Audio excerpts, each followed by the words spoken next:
As for determining the length of my cable, what I'm going to do here, I've just positioned the battery boxes. This is how they're going to sit roughly.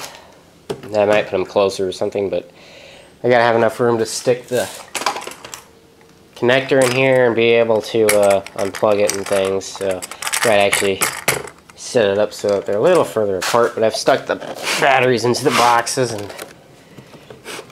I think that that's a pretty reasonable distance to get in here and still be able to unplug these. I mean, obviously, if it sags down, it's longer than if it's up top. But I'll just guesstimate about how far I need this to go across, which shouldn't be too far, really. It's only a couple feet. I got 6 feet of cable to work with, so I should make them longer than I think I need them. So anyway, I'm going to guesstimate that much. That seems about right for some reason. About that much. The battery cap. So I'll take my... just go around here like this. Make sure that that's in there good. Just guesstimate our length. One more time, just make sure it's pretty close at least to what I want, and we'll go ahead and cut it.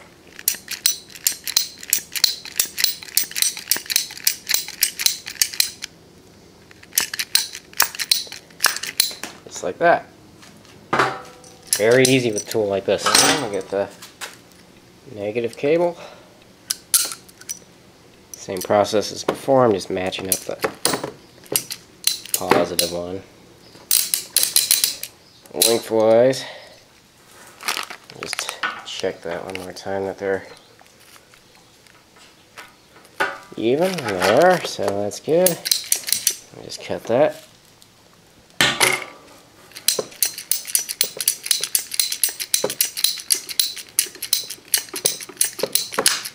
Just like that.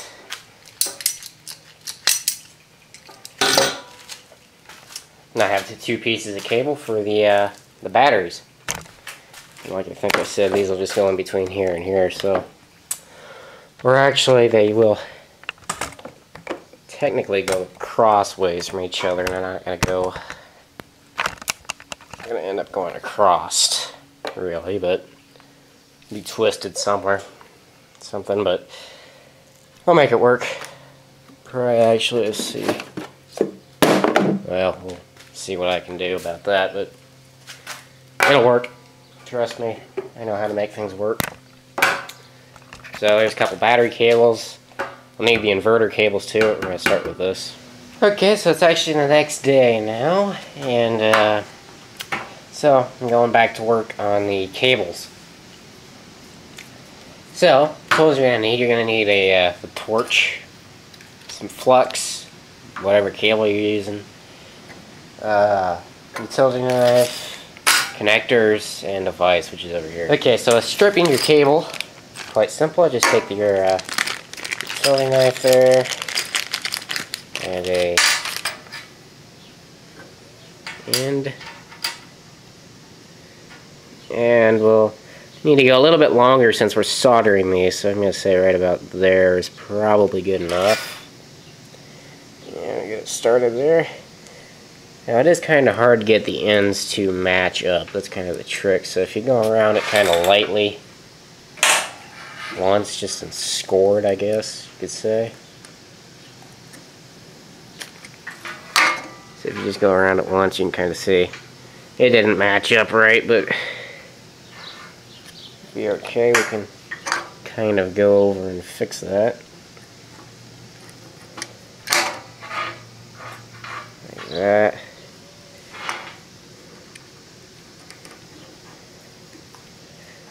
If you just go kind of back and forth, that'll help you along if the knife will stay out there. And you'll feel it when it starts to hit that copper too. It'll start to not want to cut as easily. Right, there we go. I'll just pull right off. Kind of hard to get that without cutting just a couple strands off, but we'll be okay even if you do.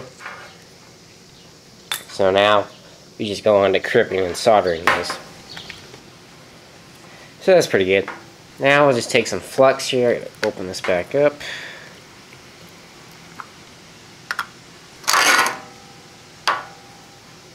There, I kind of twisted those wires together so that they stay in a big bundle. We'll just dip the end of the cable in that, so it's like that. And slide the terminal over it. Just like so. I'll go on like that. I'll just stick that over like that. And I'm going to go over to the bigger vise that I have over on the... try this vise out this time, just as a experiment. I was using my little one before, but the little one that was over on the other workbench, but I think that this one worked better. A little bit more crushing force here.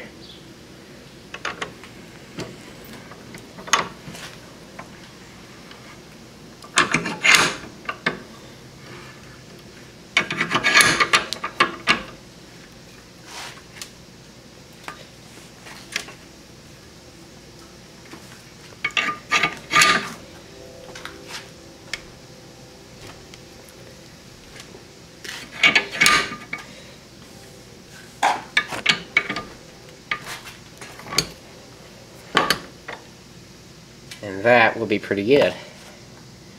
Alright, so there you can see the kind of imprint from the vise, but that's all good. Okay, so here we go with this type of cable soldering. I've just turned this so it's on the side that has the most copper sticking out of it, or at least it looks like it has more copper on the wire. But anyhow, it's going to be basically the same as before. We're just going to heat that up, put solder in it. Quite simple. As long as I don't melt my camera, it'll be just fine. Or the wind doesn't blow in here and screw with my torch, I'll be good to go. Kinda windy out today, so I'm sorry if that's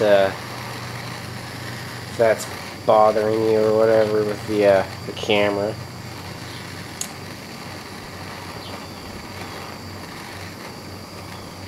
And you see that flame there? That is flux that has dripped out of the wire down onto the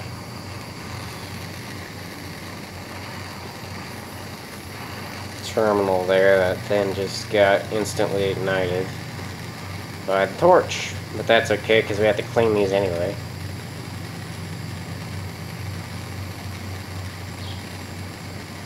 Starting to melt solder into there.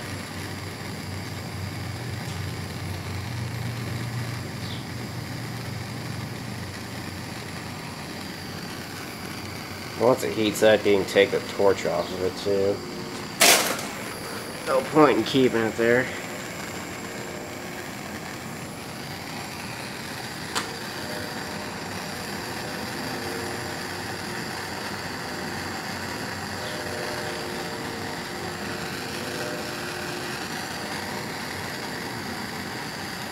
Don't want to get really too hot. You do want to keep it hot enough there. Solder will generally flow towards heat, so that's one thing. Also, I have it pointed so that it will go downwards. It's actually pretty good. I think where we're at there.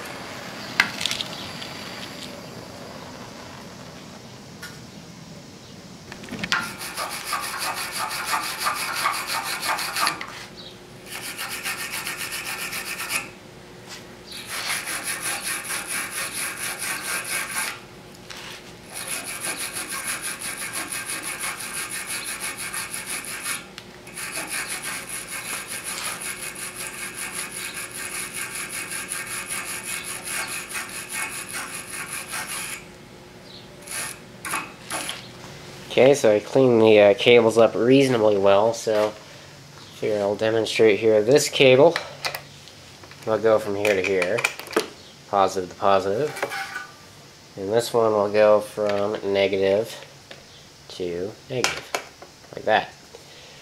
So they do crisscross each other, at least when the batteries are like this, but that's how they're going to go.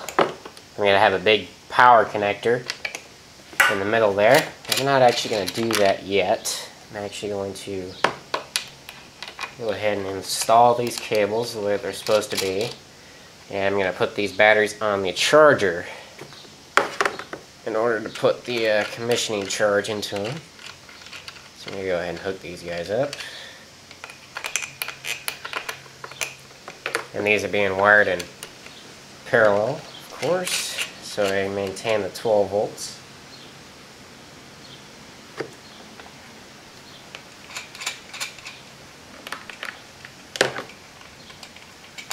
Of course, I'm going to end up cutting these cables sooner or later and putting the connection in there, but for now, I'm just going to hook the batteries up together.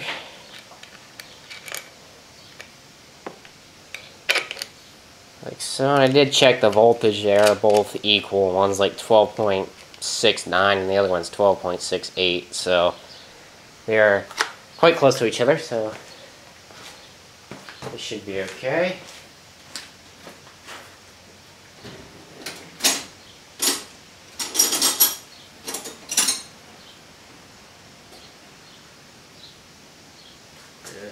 Last I checked, these were 1/2 inch, but who knows, I could have changed it on me. Nope, they're not 1/2 inch. Now, since my inverter is broken, I'm going to start working on putting this connector in line. So the way that the actual name brand Anderson connectors work is they have a chunk of solder down in there, and you actually just put your cable in there and heat it up, and it'll melt. So I'm going to essentially do the same thing, but I'm going to have to put my own solder into it with this one, because this is just a cheap connector. So we'll heat it up, we'll melt a bunch of solder into it, and we'll have us a nice connection. That's the plan. Come in here like this. Not sure what these connectors are actually made out of either, if these are steel or if they're... I just have it kind of held loosely in the vise here. Not sure what this is going to take to... Yeah, that didn't take much.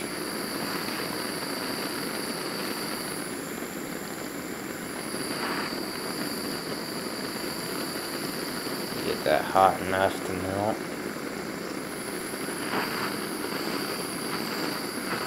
Definitely needs lots of solder though.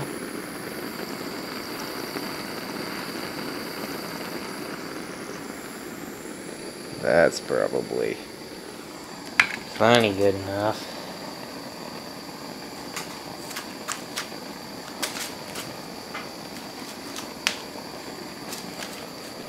Yeah, I don't have the right kind of pliers at the exact moment here. But that, to me, looks like it's got plenty of solder in it.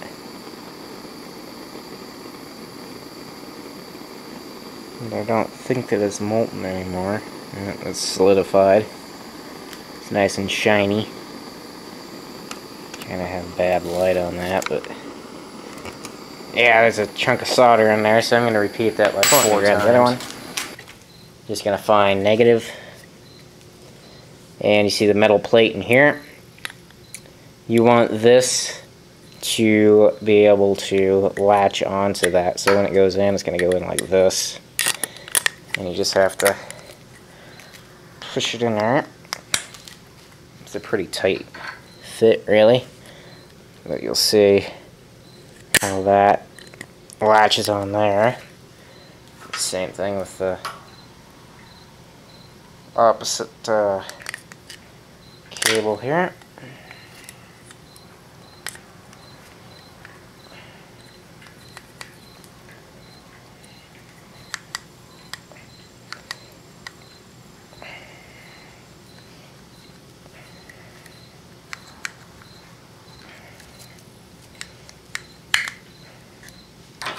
And again, it just slides up in there, clicks in place. Now we're going to put these on the batteries. So with them stuck on the batteries like this, they're actually quite simple. They just go, plug them in just like this. And they just kind of click into place, and then we can put them down into here. I haven't actually tightened these nuts yet, but that's the next thing. And they've got little dust covers on them too, which you could kind of take those off if you didn't want them, but anyhow, that's those connectors. You have the wires crossed right there so that it, because these are opposites on the sides. So there we go, we got our nice big 350 amp connector to go in between the batteries. Not sure how much voltage drop that'll impose, but it will certainly make moving these batteries much easier.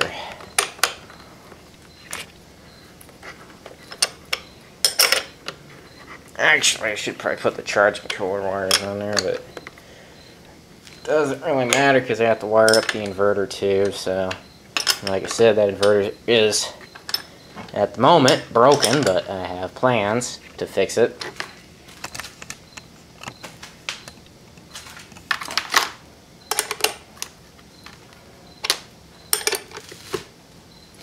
So anyhow, I'm actually quite happy with these connectors for 25 bucks. It's going to make this a lot easier. So all I have to do now, unplug that, and I got two separate batteries. Or if I want a bigger bank, I just plug it back in, and it's one bank again. So I am pretty happy with that.